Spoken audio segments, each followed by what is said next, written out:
الحمد لله رب العالمين والصلاة والسلام على رسول الله الأمين وعلى آله وصحبه أجمعين ودي التي نصلى النبي كما صلى الله عليه وسلم ودي الله تعالى نيغا الله نقول لغنا نيا خالصا لوجه الله ونيغال انتونياني لنكي ناسبابنيا ودي مكوخوريا كتا مككبه وداغي كفتي الله تعالى مباني يسون قنمغا وتافنا نفايكي ودي كشيخي بوغو كارانغا وداغامي ولا كنغني اتو ينتنغني ابو هاوا تراوري بالون كغني خصاصانه كينكم ماغا خرامونديني خيرندين دانا يعني كتي الله كتابي ادو النبي صلى الله عليه السلام حقيقه لينكينغا مغوبه نيغالي بيغينغا الله بانانا خمبانتو كوميني خرام مغو خورو ايدي وقتي ngara na kilometre ni manne me kutu tina lima mangori Sheikh nde tamboli ngalante mungunu de ke mingankara nantina ngiri makarai na mobili ngutu tifokina lima wori ina duoda Sheikh nde tamboli ngade la hawla wala quwwata illa billah Allah gannoda tugana nde muro xanna nan sumaga xasundu Sheikh ndanga ke golle bagede deberi golli kallan kenyani na ziyara ndeberi nandaga akhi ngori nandaga sara ngori ode alla nyaga alla ganne tugana agol abarajenga agere tambeke suutu tampiye bega terendende wayasiyenga na ke killi gilewtu nantina li okukhara lo modoma ya wori alla ganne tugana sefetana sunti marangan kata ko ngoke falle o fa baniyere Musa konnate o tagalle ma gelli suubake agere Sheikh li mugane do batenya di gollen suwara alla ganne tugana Papa Abdurrahman Kamara gane kundunya gelli suuba isudi gollengara igado batenga alla ganno di sutugana nko ngere aw ayu dantanto kharangoda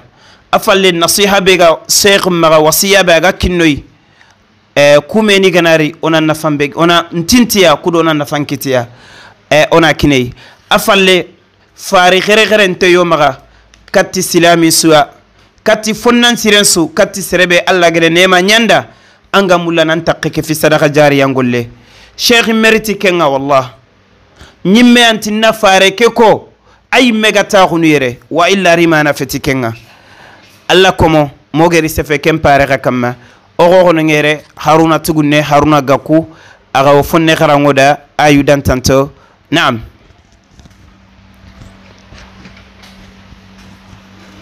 أعوذ بالله من الشيطان الرجيم عينا يشرب بها عباد الله يفجرونها تفجيرا يوفون بالنذر ويخافون يوما كان شره مستطيرا ويطعمون الطعام على حبه مسكينا ويتيما وأسيرا إنما نطعمكم لوجه الله لا نريد منكم جزاء ولا شكورا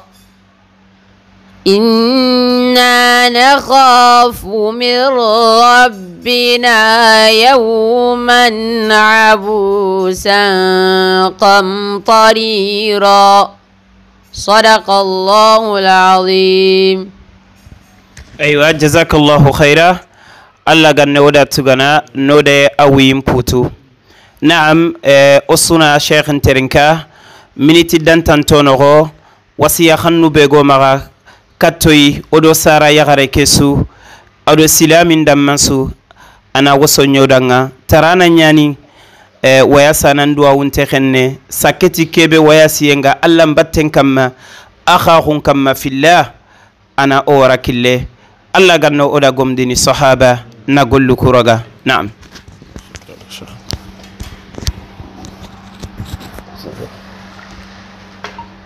أعوذ بالله السميع العليم من الشيطان الرجيم بسم الله الرحمن الرحيم وصل اللهم وسلم على نبي الكريم محمد بن عبد الله وآله وصحبه أجمعين وبعد فالسلام عليكم ورحمة الله وبركاته والله سبحانه وتعالى تيغانا أغدا مخاجمي نيغو دانغاي oy megfe Allah ndeke nyongo danga no maka gumundi onalli ke barakundo do haram khona ntaxu taxu khibaniya ono ma khawori ke menem maka gemme nyana gar nyongo da aga mako maka gumundo ra menya de berni kha ogana haranga niya nan tona de beri Allah gama tawfiq ne bero danga oranta ya nono na wari de nyillandi ne katake ngalla oyina wari ni ken kam mai oy ma xasallende berne nabi ñimmen kamma muhammadul mustafa sallallahu alayhi wa sallama annabi ñimme keɓe aɗo dina ngari kamme daga mari aɗo sersugo tokki annabi ñimme ke killenga madunaga ngari kota keɓe haqiqatan akhini digami durantoma hayoga mulla ona ko andan xaram moxo ni gana taxu xara lemma ɗo xaram moxo ni gana taxu imme gede duma xa yankandita nanto dango nantaxo ke bara ona digal laman utuna ajon koy katta akhinin ci kof mantenga wa illa kharam mo khonta ko rek baranga diga men ta kharal lamam khay dononga yo kenyan ta inshallah rima nan ke ngene kebe akhin doko ayani na li ziyaran de beri o gana ku meni wori nan tiri saha ngayro ma khay baranga o jamanen no khonga e o susun sa khabani kiya o sunu faba bani kiya parce que sun manhaj bani kiya kamma yani manhaj ad-da'wa ila al-kitabi wa sunna o yani saxe o yani fabe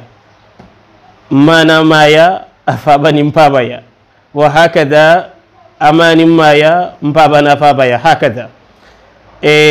gella gana nya musibo gana ken kita aya gani watte o gana kemmo gonantari an qawona ngirona la ziyara waqti ngana nyogo ma khay bal keno danga fardo ayni nya o kam mo ga qawna de beri a haqqenya no kam may kenga idan rimme keni kenya alhamdulillah o kilunta yo kha afinande de beroyde afinande fo sirende beri serengana fo sirende beri Allah farende kenya ko sallallahu alayhi wa sallama man la yashkuru an-nas la yashkuru Allah serebe yangaran tasoron nawari ni gana khairi nyanganda Allah me gana harjo mun danga Allah talla nawari wa hakada o sheikh impinande de beroyi alhamdulillahi rabbil alamin o mer tambutuga di fe innama ori o khana lunda asarangori ananya tuwallimahu yani akha khun tuwallimahu sumpun tuwallimahu angotu ke akha khukunda yana akha khun cukani dina nga akha Allah subhanahu wa ta'ala de kenya ko Qur'an no khonna nanti al akhillahu yawma idin ba'duhum li ba'din aduwwun illa al muttaqun mallam kiyako akhini la harkota nga sunyal medanga khonno la harkota akhini isunyana medanga khonno illa gantanya allan kannano bane kunya akha khunna fangayi kemenengi khilli wa izzati wa jalali kemenengi kenko ngon kuni tindoron ta khundin kallan ka khunga awtini ayna al mutahabbuna li jalali yumqa yammu kubene gede me khanu tinke alla kallan ka khunya ikha khakunta takhunu kiyewre khanta sikki kiyewre khalisigi siro nga siro kebe siro gantono gantanyi ki alla siro nya falle walla nyagan alla ganno ko fukenga idan tuwallima ko keni kenya kamay akhinga daga rihla da'wiya ki be agar deberi ma sha Allah ajofo o faminga ajofo khabilanga ado sarano me war alhamdulillahi rabbil alamin ogama Mauritania o sara ya kharundo telephone na kongo dangay nanti wa khillo falle ajofo kangari khantandi wote kene nema khorenya o dangay e kem pallo do akhini nga masla do mey ora mugo nanti saxe nyang qaje ado saxe nga gidma ko nyanti na qaje khana yam fo ma khay gajagam ko yani gajagam ko nati atoy ya saxe nyanto yi adagiro ma khay jamane kire iga jarin alhamdulillahi rabbil alamin kemenenge do tangu ngirinde bakka Mauritania o gere o yimme jamani nga daruri nyani haragana nya 40 minutes wala 30 minutes on alisigiya ona wori yani kontande Kenya o so o nyakhali alhamdulillahi rabbil alamin lenki o do kharam ko gatta ko me kamay o nyakhalin to nyon on tatoga kebe ko mo haqiqatan ati nyakhali ko ko nyakhali yesu fatama na to hoti ke kundu wosu kebe ga mullo na tegende katta shabab nin ci kofmantonga duati ne khususan wo be ni ga saha ke kamma ono o kilon to hoyimme oga manhaj kebe kamma ayani manhaj salaf wala manhaj ahli sunna wal jamaa o suwani kilibani ke kamma ogan qawna meli may mo hobe islami nin ci kofmante umuman khususan o dawangumu on qawna meli may ona nya ko taga limum mo xonya bi mana tagayen tu fani mo xonyayi oga kerker ni meya yimman karagana bane ragata bane qanan qawna tuwa khalla farenge de mu'min ni misalin ko mo hobe mathalul mu'minina fi tawadduhim wa tarahumihim wa ta'atufihim kamathalil jasadil wahid إذا اشتكى منه عضو تداعى له سائر الجسد بالسهر والحمى أو كما قال صلى الله عليه وسلم النبي نيمن ديك نياكو مؤمني ومثالو غان قونا نيامو خوبي ومي ديماندونغا ومي فاباندونغا ومي هينيونغا اتون قونا نياكو فتباني مخونيا فتي يمان كراغانا يمل لغا تورنو تونا يا خلان تخنقني دورم ميغانا كيتن دورم ملاتا سوفونچونو تونا اذا سلامي نين قونا نياكو دنيا ودو ورسا سوغا حقتي كيبي ساسا dawa ke no khondi bid'a ngumunga sudira qingunyi katta sunna ngumunga on ko fe nyay bi maana kinal lagal lagan sudira qingunyi katto ya igamul linira kuntahi inoronda no khondi idan nawrene da'wa salafiyya nga aga bonno killenga mo khobe idan o kha da'wa ngumo gan qawna kebe de beri gella gananya akhi gana khataw de beri walla ngir akhi wara gorono ko nokube erreur nyaageni ona dur khoto oni morning me makho haru ni morning ngant me makho to korne me ni morning ko nga oga hakkati kebe lenki angana tirindinde mangada sere mangada akhin ni moron kita akhi ke anna no khudun qulla khunjon koy kattay ado jikkunta khunna nyadome ado makho khonta khunna nyadome ado hinnanta khunna nyadome anta wasino gante me sokhini xam me sokhiyen nam makhanya khonna khon kamma wa me sokhiyen nam makhanya khumna khon kamma o ku personnellement da'wa gume suga saha ke kamma sunna ngume nyaga nga wallahu yamulla o yammulla haragono nyaw dangana meso khi mas'ala ni nyaka may kullan tisikinanto yang konno kullan sikinanto iballanga parce que dan tunu tere kille bane ke akaba idan wa akhi kenya o dalla video ni ngalla o dalla o jonin terin kana kha alla kiti lenki o danan ta ko barabani ke lenki alla kiti lenki o di medanan ta ko lenko don o danu kitenya kandi gande ko labane no khondi ken nema khore nya odanga soy khore nya no odanga ken alhamdulillahi rabbil alamin idan wasu kebe ga tengende ne katta shabab nin ci kofmantenga asusu kofmante umuman khususan akhi kekuntu aga kebe kamma adi ko fokki su kofmante iga kebe kamma ino gollo khore nya kamma ida xana gollo khore nya kamma xamuñi xanan ci bari diga mu ko ino ko nga xadanga kay ndu ko ino ko nga xadanga baga ndu ko ino ko nga xadanga wajibi ñani ken Allah farin ki risala muhammadiyya ngana tan wutu annaku gemalle ma khunu wade nanka namba bahu nan korte may rayda misil afrique sa khususan ga khabila ke ben khonde sodinke misil afrique ina du girni na girni no qutana nanni no qutana anani maru enveloppe no khonde ato khon kade contact direct nyan kha wajibi an namunye annan cibari anna tunan tanga kebe man hajin kam Allah fare sallallahu alaihi wa sallama angetan na kebe lettre njo fandin soronga wa kedi kita idika id kotu id khata id korte id kesu ngi anna dudo kesu gomunde anna dudo kesu tahunde anna makharan kilunqa nanti duna sunan kan ma kellan kilunde dawa gume annanti duna sunan kanu qaram mo de kenyako Muhammad Yahya Jallo Allah ganna wuyim poto da luga ati dawa gume nger debe kawandin dana nger debe ncu ger khanu get masha Allah har sir bani makite agara kon doronga ata korosi dawa gume ke munafiqin at munafiqin parce que awren ni akente selinge min bakka anti selinge min jiya nakasindi ba wala maneni awren ne ser sugana giri ada gili dobe ando fo burega na gida ngili dambat ando fo sirega na gida gili dambat fo aken hajuntay idan ono kilon to ken siri duna sun tan qanun khaduna sun taballag Allah sunna nyanike Allah fare sallallahu alaihi wasallama Muhammad kataga to ngun ko ngagarni nyakhil Muhammad sadiqul aminiya nyakhil likiya Allah de 18 ser suma ke kita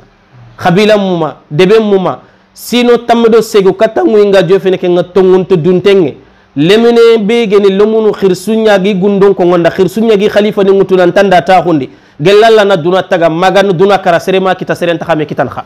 kemenen de jakki nanti wa innaka la ala khuluqin azim akuniya wawul qasamu nyano nunu tawkidu thaqila ngono la'alla lamu kebega no ngallahu lahu dalalatul tamakkun wal istimrar ada koy nanti muhammadu wallahi kune tinkallanka nga tege jikku kamma tege jikku kebe awurgin tengene la'alla kebe gayre harfu tamakkuni nyani ke tamakkuni be ogero ko nganda arawnya ninke lenkin cire nyano khombenen naburo lenki funnan cire nyano khomben nanya khutungen khamamur fede sallallahu alaihi wasallam Allah de kenya ngabani ada gelalla na taga jikku be kama maga kala kota be ana kenji ko kama kar kanji ko ha kama kha fuan tallan kappe fonta bakka jikku nga sallallahu alaihi wasallam idan wa hakada risala muhammadi yang na tanga tinga nan ke gemal lemma khona farengeri agar tongun ko ummatonunda agar tongun ko khabilanda agar tongun ko jamandanga itada nga turinte itada nga kortindana itada digame ke suko ngoda il khata imme il kesu de bare alhamdulillahi rabbil alamin khakemenenge da yurwe nyanga danga agar fathu makka ko nyimme yaji kuntu yanu khuntu ya hinnan ta khuntu ati madha tadhunnuna anni fa'ilun bikum khan man simmana lenki alla de sembinki ni ngara pouvoir nki ni khan man na simmana nan tinga nyana khaylenki aga nyinkiya walla nkenya walla sertana idan katabakka debe na fofu nyanga allande sembinkita semben na nyakite kebe galle nganda kenya nyana man na deber na kota anna buremba na deber kha ata khan man simmana na nyana khay to anke ne ser sirelle menyana te magare kha ko de tu nan te ser sire nyani ser sirelle men khaya na kha te ser sirelle me kente ser burungolle deber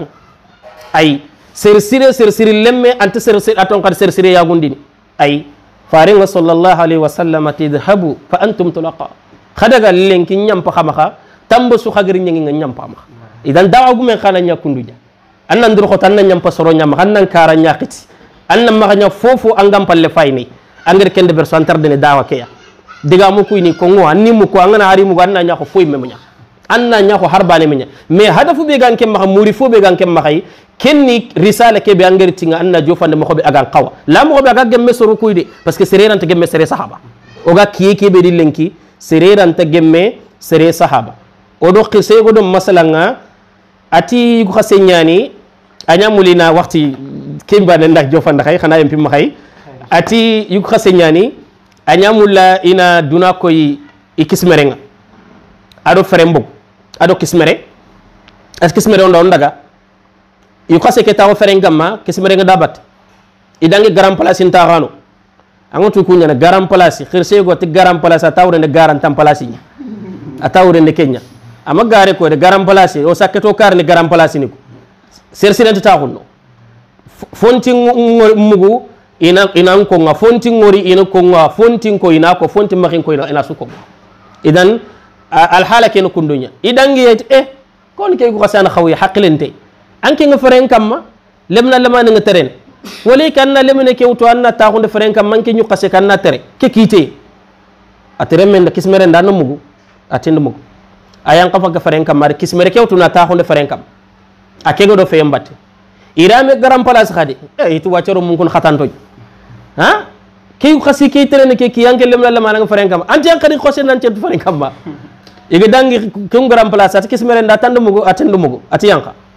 ayanka ir feren kata dukani fereke duro iri garam place nga iga dang ko kar do gonante ku soruntiya soro film ma nga trene ke ki yewre kun wori ke khirsi anat lemne ke ken nan ta ko ke feren duro nangir trene iga dang ya ta kismere nan mu gati no to sunce isu ta ko feren kam iri garam place nga iga jofiya itu ku ke khirsi ke haklente anken dinka ke do kelebne ke kite kharsuga ke fere kam makundu anken kur yang kana lemne mbane war feren kam ati kismere nda tando wari yille yow ñillo fal anga ñam ko sante ante kesin soro kesi de tutuna idan hadam remme kundu ñane da sakete dawa ngome ante kesin soro ku nenu sero ku kayindu sero ku digamburu anga ñal mo khosuwa alla de gemme soro ku sahaba parce que anga foy go ko ngolenki anago mo yogo meni jingelenki alhamdulillah nan jakki khumbena na foy go ko ante gemma meni jingana daga mbolondi kebi ga nan jakki lenki de kenya faga yille o jombaga ne daga yille dam ambolondi khati saha ke fay kundu idan dawo gome durokhoto nya anga kebe ka mangamalla muri fo kena nya kenya aga gemmal la aga gemme sare lakin maha sere lingu botu alla lingu nyabutu kebe ga gemalla kenyako kebe gante gemme soroku yandalla na lingo am posandin kege lingo de parce que aljanna tinke makarambo jahannam tin maka lan tangaranti ngutu tingal londin jahannaba ngana danke njakkindu kudo an atohon kadan kalsini kuwa onda je falla no ko xumbena anti gemme ndalla na xannan ciro am posundo soroku na xannan ciro o dalla na xannan ngumu am posundo soro na xannan ngumu idan ku digam buccunni anu maxayta insha Allah woyillen xadoy duwa ngoma kedanga alhamdulillahi rabbil alamin alla ganna sahanya ngadangay ona yille xadina digamu yogoni tengendey kemne ngir nema xore kebe nyangna nema nyane parce que sara ya garin tunti keme kitana alla na remme kinanga remme kebe duati nyana ga khirne kat alla aga khirne kat alla fari sallallahu alaihi wasallam sara yugu kudo sara ya kharu kullenki o fogebe oro munga odo duna tengendiya odo duna ko yawm dinan koya aha kiyalle garni أنوتون الله فارنت صلى الله عليه وسلم إذا مات ابن آدم انقطع عمله إلا من ثلاث هذا مرمين أنا كتي كرا أنا نبران تأكل كونترني في اللي نونا أنا كران كون كونترني في اللي إسكيا خا كونترني يقولي نونا كون تسكي كونورنو أبدا أي كابا كون كونترني يا رنتي أجر تخرم مكي بيجا دوانغا إسارة نندا فارندو دوا ونياكو حديث كيلو هوندا دكو او علم ينتفع به ولا تواغ كيبي غادو من نفانتي imagine anki mbegnya sababu angare lemne keriti duna ambegnya sababu angare lemne ke kharangundi lemne ke soro man me kharangundi sasa agar kube ni kharangundi kungare ser su kharangundi lemne ke gana tampile wujune baraje kita Allah ken tampile me wujune me ki nanken cara ya khare aya me ki nanken cara yigo anku me am kume ona me samadu ko alhamdulillah Allah gir kenya sara ya khare be danga angi jimmen ko tude annan tugi Allah kamma ka badan nan duwanku anku lomudanga annan duwada aga nyaare mesuwa kemenen ngedi kenya sara ya kharu sudan annan duwa alhamdulillah rabbil alamin ar khairi khore nyakinanga ar nema khore nyakinanga na bure kife angoto sonin ko ku na bure gantam maha angana nya hari dinan ngume nyakani ko no seden tan kos dire ona ken ka ko de in tan kos dire igaran kos dire su na bure nyanam maha me godi gantanji bandan to ko ke kawante nyaga nani angana har sefe mas'ala ni nyaka matwa hunce fe nyaga ne xaro tuman xasefe ngebe nyaay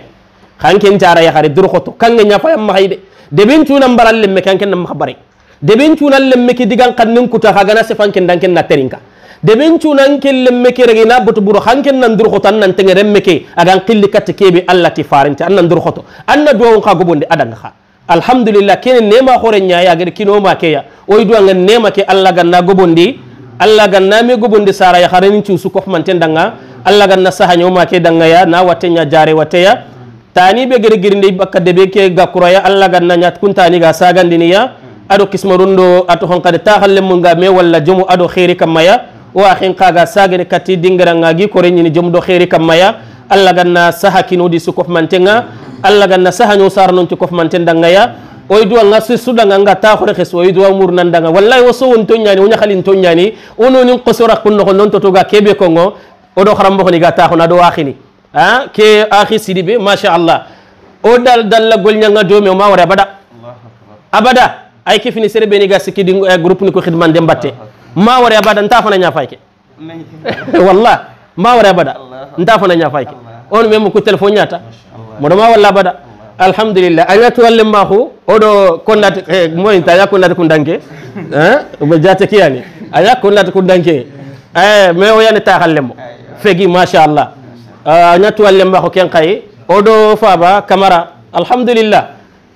ke anda bud to on kadal photo ni nyawori do an photo ni mbatte khalla kiti lenki khadi ngada khawori ke khanyo danga ma xumbelo gana me worno koy me gucurniya on ta dangi mbey ayatu wallim maxu nafam payki dina nga xa xumbe fi wallahi Allah ganno biranda kamay Allah ganno fatinda kamma Allah no ko fi jannatul firdausil a'la anu ta xundi sero ngure ko tabi sero gantano gantanya larsi sero nya falle agatini yum ka yum ku be ngid me xalu tinke Allah ganno ke fiya bane ganta bane khanta odo sara non ci kof mantenga ado waxinin ci su kof mantenga Allah ganna hinno haram mo ya haram mo be ngi dogo kane ya Allah nakalle ngi da tume ya haram mo be ngi go ma biranta Allah no du si legerin ciro Allah no du si wuyini mputu wallah subhanahu wa ta'ala yaga naganto posh ni ndurun toho posh ni ko durun na ma to Allah ganna halale na brekino Allah tabana qalle kino ya assalamu alaikum wa rahmatullahi wa barakatuh wa alaikum assalam وعليكم السلام ورحمة الله وبركاته الله كمو أصوان دي كمو قدومي ودي الله نياغا سبحانه الله غن نقول لكو رغنا دوما غيان قندي يعني مشايخ نكو يغاتني يعني قرالمونا أكوري لا ويا خلا يعني خرم مغنيا يعني كما وينغا يعني كما تواهنغا قدوما غيان قي سبب يعني يغاتني خرم مغنيا نكوا ودي الله تعالى نياغا الله غن ودي درونو Allah ganna gollu kuragana agere wasiya be kini ku wasiya gannu itengini be suyay silami suwani qarangi menya khirindindana Allah bane amuruti gollenga saketi khere sorobe ni ga khirindindini Sheikh Bire sunne taliyo ga kongo nanti yitire moyinte gullan sedini kenyay ponti be tolon tengena ni martonya na kenya katu ka ponti gubante serente laqine kella hala bane yani illa kongo nta wose khirindindana ndanga Allah dan defa pourquoi ngatinan na du defa الله تعالى انت من عاد لي وليا فقد عذنته بالحرب سربه غنتي كبه سيغين كي الله دينندا ورونde kiye aga khirndin denya de berni waman ahsanu qawlan mimman daa ila Allah wa amila salihan wa qala innani minal muslimin sirbe ganati ne kenya gajanga Allah ta'ala anti faqad azantuhu bil harbi andi ken Allah ya neme kenya nin tinkere sira sunte gajanga nde sira la gajanga ngini ngajadin dunadun qibare la Allah la gajanga mangedi ni Allah kille ke yakama wallahi ngede fosu kwanti torono angede fosu sorin kamante dikinganti torono bawni ne Allah bani yosonya murun nkanna yawmal qiyamah inna nakhafu min rabbina yawman abusan qamtarira Allah gana nyosigindi no kummena go tirindin ki anken tono kentono mbane do Allah ta'ala mbani subhanahu wa ta'ala kunasihani Allah ta'ala ganni ragano da khasuda Allah ganni ragona oda khasuda agede tambe kube uta agede duangu be ko Allah ganni ragana oda khasuda kaya renga ke imazi be mogeri video khere khere nte debera khanne maga dingira nya fayke Allah kome yogo ande kewtu 300 mètres carrés na kine sheikh nga fi sabilillah na kine nanti ana Allah kome kharamunde dingira ke no nga sino manne meketa gelli kan sine gelli 2014 ni nyambara ke sakada nga murtani nanta nanya dingira ana lumun kharamundi ana Allah kitaben koya ana annabi sunnan koya alayhi salatu wassalam dingira ke projet ida suraga ide safa nimero ni ngeda battenga mogeri video khere khere to deberi alla komo corona ke dingira sigindi ku ani sadaka jariya ninga lemine sugana kharano gonga anga barajen kitta kharan kara falle kelle mine khagana sere su kharangundi anga khabarajen kitta khadi corona me dema ke kuna alla kaninya bawni kharan nokku misidu nyani sujudu nokku nyani iga alla mbatunga nyana annabi gade ko alayhi salam ibe gana dingira taga alla da salli nokku taga Allah da Allah mbeti nokku taga Allah ta'ala nda Allah na me ya taga nandanga arjanna ibe gana godere wallahi ken gode aynya nanda sadaka jariya maduna ga ngiri ko tabe ode Allah nyaga Allah ta'ala nganne no wondini khamogeri tawa ganne ma keni na gattorunya tollite nanti ke khibare yeno sheikh nyimmelante kongo me ola e faren kinyandil khay ola e kongo ola e kinyandil khay Allah komo khafampe ke dingira nan deberi khafampe ana yimman binnago ana bogore mena ganga ana tuwagulliti ana noroliti oro munakhara Allah kitaben na tange annabi sunnan na fami anogonga ode Allah nyaga Allah ta'ala nganna golle no wondin mogeri video de bera xanne maga numéro ni suga ko ngini bane yo keniyata kagere sheikh imbe mugu kagana mugo gana video de berni dingiran khibare amma ga ju sheikh nyimma fayre o medo ma walla bada aga medo mo walla o tafana nya fayke odana mewori o tafana nya fayke agi silibe gede ko ngindanga kenkota ada Abubakar Kulubali nanti sheikh inti yerni ankuni namma wori afalle ina sage anyim maga kuyinyai bawni uswane dawa ke kamma uswane saha ke kamma uswan khirndindini kati Allah kata nabi alayhi salatu wassalam as-sunna nde konti sorofi ligana gajade golo tammi batte yogane golo tummi mulla yogane mulina golo sino suni bani ay khara me sokhni masala me sokhiran kampene laqunyay antirono sondomunga la wallah kenya Allah ta'ala ngede komo surun jakki agede sahaba nin jakki agede ansaru gankonko na muhajiruna ninko ageti walladina ja'u min ba'dihim yaquluna rabbana ighfir lana ولإخواننا الذين سبقونا بالإيمان ولا تجعل في قلوبنا غلا للذين آمنوا برسونا كيا كونغو الله دو مغان كتونيا كيا مغا الله كومي سخونا غروسون دومي مغا مؤمني سخونا غروسون دومي مغا خرندين دانا سخونا غروسون دومي نكيدا كي سنغالي ري نغالا تيغانا دي ندي توانو من نمنتاغو كي سالو نغونغا sonin ko miside igrisu kusuriere di sunan tagu ke salobani no o faba abubakar darameri yere o faba abdulaziz ba jibril makiba muhammad jibril sago o fabani yusuf fofana docteur ibrahim jagite abdullah dara ke salo ngalla tigana tuwano manne mengiri bangunga nallo ziyara yere khirindindano ti allah ode allah nyaga subhana allah ganne ragono di sura wallahi dinan kanu yende kiyako ma watten suno nkente suno no de ngana ku awori gari ni duwa madanga igari ni ma ya wori khirindindano nyagar ken kota sheikh muhammad toure girere nasame ken kane ahmadu jegena girere tuwano lini abane bana sugana rori duwa amada wallahi ngeni suno be de jare biebe annowin kam sondo men nyiri wete bawna ngana ni jare bi an akhini nyamurunu ande fube ni ka fura bane no angeni wori ganari sigi katanga saketi gadi ndeni sheikh mama hawan mama habib ndeni mamman nin kannana khore oge daga ko taderin toro la ilaha illa allah medina ke khanu yenyandenya ore allah nyaga allah ganno khanna o islami sumulla sirsuga allah killen kamma sirsuga akhirindini la sunnati rasulillah ke anu maga papa konnate papa kamera kana sheikh nawari allah kenda golle ngori ama deberi du ko intahu ay mente video mulla walakin o antona ke deberi kat islamini sunnati islama ko ngaga ko mefe sheikh lo khantati allah ganno da tugana allah ganne walla mawazinu hasanatinga hammi sude jote sugaye allah ya sukhala allah ganno da hammi ngurugindini allah ganno da jotu ngurugindini allah ganne nyano da buguno koda kasuda yo digame be ga khamaga ona ko kada inshallah kana atimmande na'am أعوذ بالله من الشيطان الرجيم بسم الله الرحمن الرحيم أغني ويخكوني ويخخانتنا وسوت خيسرنا وسوون تنيان لينكي وغا تاخرك كيبه كم أستاذني كو غرا كو مخبه وتافنا نيانكي كوبيني سوغايره وسوتافنا نيانونا ميوريكو كي أستاذ كوندو أستاذ هارون غرا خبارنكو وبيني سوغ دغا دélégation ناندغا بالو kato ga telegel loga France kato ga Sénégal oya o joni terinkana ori e Sénégal ha e ustaji agisidi be kota su magra o joni kay kato ga terinkana malla di fare nganya no ga jofen balu nandaga ikanga nandaga sarano kanta kuma imagigira ko mobe Allah wutu o so wote siri harfon nefe malengi kota ngarni nangiri awa Mauritanie nantiri ustaji kanta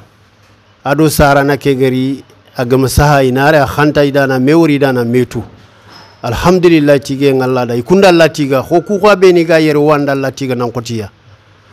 parce que ken manne Allah do khado tuwanon kof bawno tuwanon ko no annabi nyimundo saybani ndangi yem palle tuwano kuani sefen nan koto maka ku jongolenki parce que tuwano nyani igana nya harore munya wallo ko no nya tuwano nyani igana sefen tikebe sefen talla kitabe nya seven tafare ngadi sunya surtout ko gom period kebe lenki ko gom hakat khote kebe lenki tuwana be raga seven barang lenki aro xenyan kha kukundu mukur iga daga noqsu iga noqsu sefenia kuanya sababu lenki nokofme yanya sababu lenki na tongunko e tuwano ndanga na tongunko odobundanga na tongunko sumpundo khatindanga hargana khaso afalle orin ka fime bani ako bawno tongumba nan katoka pme laga fube utuna kota ken ustaji ke oy mama na oy tigana agarido khantande kebe osuso wote ustaji mbane fe nati asusuani misilmelle mesere sugar kemugo misilme yaganan annan kawannan ci wote yanna kontandi anna mama anna tiga osukof manto suidu ngandanga anga kebe mulla laga nan jo fande nonga tuwa kedo kita fe misidu kubeni angadi battado darani ko atun kana Allah ni kinyandin baniya o ko anti kinyandin de ustaji haruna anti kinyandin de Allah ni kinyandin baniya bawno kana Allah golle mbana kamma e mobiliser lenki occasion nyani digamu dantanto ngi kono ngatu nanto ustaji antelinga da oni finko khaferante onda kinya hakati yogo fokoni ko ngeyme bane fini sikki gelinga France katingar ni yare ngatrin kan sri harfon nefe me angana sere ngor fini dantanto ngoda batte angana tu suwanna kuti sere ke yerdo dunaga gilandaran tak kefini walla na sa sere kan nan kitum pillu tan ni melinde yerdo dunaga gilanday dome ustaji haruna na tuwa do wacina ha wode delegation mutu nan daga tamba bange o grifalle tamba nan daga fanka cheke fini dantan to ndi melinde ya fini sikki a fofana agar kebe de beri na saxe ke wutu Mali adana daga Tunis oytu nan takiti ente ma a wakile talla isara nyani ina ma fokiti yimme khini bawdo de beri raga kebe da wo suitu ko hospital ni jarande ngani kebe suitu adana nger Tunis adana li Senegal ado wacina haytel ma khasu tumi wala fona joge khasun tumi falle adi golle nyawara salaire nto ma fofonto ma alhamdulillah cige ngallada a drogoto adi bawdo de ber saxe kedan wodalla ciga ada agarni kota be ado lenkinta bana ibegar saxe ke wara kota ngana wor lenkan cowono annalla ciga woduwa ngatani agado kebe batte ngalla ganna sogo nyengda alla ganna khirse ke sellani jomdo khairi aga yillene katmali o suga telle a khanta dono e kengana danga fillandi ogar ke tourner be de beri arim payta on laga fofo kono raya tammu kono parce que hadam remme anga golle be kam anga sefenete anda tara ken ko tangana ngana ta wallahi sefene ko ustaji sahambala ko draga kungeni atampino ngosiri ona debu ku tammido nakato woni begay de bani anage mi conférence ndeberi oy tuuxa nanti o surxanu conférence nan ndeberi kungeni mo be oga mulla sobu kenda o garono kungeni ko ngo moy mo be nkey ma bani agi nyinda ngo mo be ko faare ngaron makka ko ndo sugebe ga tangay kungeni ko ndo kenya liga moy oga bakko ton noko wodaga khirsu ku jure wori o gari pour ta conférence me prévu nant non do no de berni tellement ka jeli mo ko ngatona conférence ne ber non do no wodaga ta ko 16 ni ngay place ke fugwa akora de berni sahambla ko nda wodaga kan wodo man ko gagil no ngakota wodo kungeni ko beni délégation ngo gamoy ko fini o délégation ke yimme wona war xumbene suba 10 heures yana conférence de ber ogo kinye kan butel ni nyangu ye may lenga kare ngem 4 heures du matin antine fois gari kite njogin kam mangiri kati nga yankana ndekhritani sikki am telephone nga yankana escalier ngi yille minga tintona kompen pollaqe ntinna kompen ko tay wacha ko tay ñille jaxa den xirnde ngori adin xir agarin xiri ñille kateya ustaji ni fay nga serfana su wundun wal ke gana tine fofo arsidi ben wodo meori wodo docteur xiri na sorom ni na butel ni lay tout ay saqa alhamdulillah ci gengal lada wodi délégation de beri o khirsu nanti wacike na conférence ke de beri a khot khote nyani kha od man nyawtu wacike gam juman ko tanya awa ado o jati ni kubeni gano surme araya kamma awa ant sallinati jamaake kha kamemu anaka wande de beri katal mami nga khutba de berni alhamdulillah e salli hakati nga tinto wodo ustaji nga gir kompen no ko gatte ngane jumanga aga siga al frenya ficca ko akhim pay al frenya ficca agar frem picco kusu ngane no to na nyilleya ata ay atigar fere ke fi ige ficce wacta c'est bon allah wutu allah do dema adaga ad di kawande ndeberi mo ko be aga mulanti tuni menanti watte ya ko tanko mal mami nga sallinto na nyille katto dingram e ogigiri kungen o gatti ngana bakkeli o du woton cigindi gunnenya o délégation ke mo mod me ara o tuwa cike ustaji o décider on ta tourner kinyandi o ngani o mbacci o décider fube o nyille kat Dakar on aro région ngana hajuri a nyille kat Dakar agrata ataka kundi Kenya kon ento o su décider Kenya arsidi be mom décider ka arti o su décider Kenya an ci hambala ko ngam be waranta continue atu wallahi kunu tallatun ka ko idu muralla ma ngani ngene kebe gana ni kallay nan kar dawanya imma karika ka khagani yillandi su agi tornu mo be am posige daga yi kar dawake imur khama xaw ma yille wondaga yella har kalle gani kiti kille kana continue dawake ini frenden Dakar khani ni ngoko Allah di farenia o su o sefa kamma siri khola gari décider na gar kebe ko o continue ken kamma wallahi nkey mada akota go jofe bakkel conférence aga sef mo be nke ken langa tourner ke mu mama me de beriko nkey mada Allah di fare o ga kiyene tiabu ken kenta ade douleur la manu wor tiabu khawate ke ko xempe tiabu moga kille ke su moga jofani anda ke nganni filandi wori gati idi nganni ay gana ni kala inankara Allah khirinde nyakamma kiyan filandi nga saaki ke xale ndangi en palle agarin kanunu de e kendangi en palla sikandi num manne ndana metu ado waccinaka wallahi o mu daga miside ke khasengeni o mu daga dawandingira ke khasengeni ustaji nyagam nya premier ni kitelli jiba nan tona fer nya ke gadi sikko mo be ko walla o gana daga migere fe video nde beri ti kema and fam a folegante ni man ustaji anga seda hunga jida ken ko taw daga khafage ni kenya safe ma bironu agar jida ni mo be aga asollo menga sino mo be aka ganni jida ne fini ci mu gondi no soni kara an fini ci o tuwa nan koron ci tel no nyay gakka wandini and fam go khilikati dinan khan non pay wacha angana daga harata khadi an nanta ka kam ma ko tenyan ko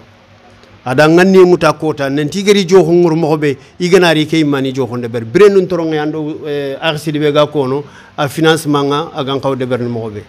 ando ko fini dantan to ngori kudi njelinde ustaji nga siri har fonnefe awa kendangi en palle khabe ni sugata khonere way khasu mamana way khasu tigana allah wutu so wot khasu tuwalle nga hunga walla nyagana allah ganna kille ke gillondi o suga ke khirinde o gatele do akhini ku batte o gatele do rom ku battenga orante fotandanga khoni yamba wona gerdi battenga comme khaga siro kebe kono mallahu tabaraka wa taala o suka pasiro ke assalamu alaykum wa rahmatullahi taala wa barakatuh Cheikh dua